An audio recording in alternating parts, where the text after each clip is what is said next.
Yeah, what I wanted to show you guys, we purchased this fruit crusher off of eBay the other day, and we have a small orchard on our properties, about 30 trees. We have peach, apple, pear, and then plum.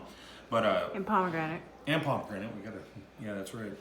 But nonetheless, what we did was we went ahead and picked a whole bunch of our apples and we ran up through this. I didn't want to go through the whole process because I try to keep my videos under 3 minutes. But the way that I did it was we baked a bunch of them, because the way that they were showing us to use this was with a fruit crusher. You run the apples through a fruit crusher, you line this with a like a net or a little bag. Like a mesh bag. Yeah. And then you put all the apples down in it, and then you've got these blocks that you stack and you run it down through and crush it.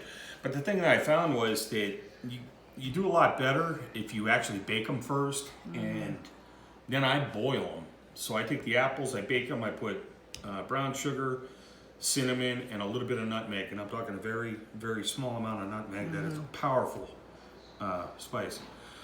So that's what I did. I got about probably 4 trays of baked apples, and I did about the equivalent of 4 full baking trays of just chopped up raw apples, and I ran them all through this press, and we were able to get these 3 small containers, which are the Martinelli bottles, which my wife loves the apple juice.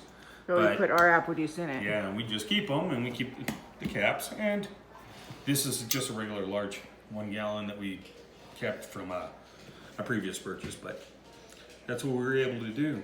I highly recommend that the way that it looks nowadays, start sourcing your own stuff, start looking local, start finding out what you have in your area that you can survive on. Don't worry about this supply chain and all this other nonsense. How many times are apples put through the pesticide? Oh, I know.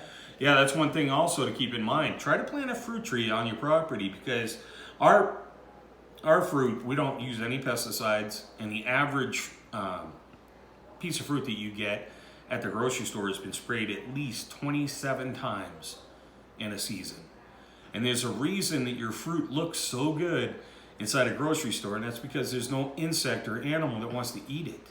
So, the stuff that I look for, try to source it organic. Try to source it local. If it has bug bites on it, that means that it's edible. Don't be afraid of that stuff, okay? But start taking care of your family and start looking local. That's my suggestion. Take care.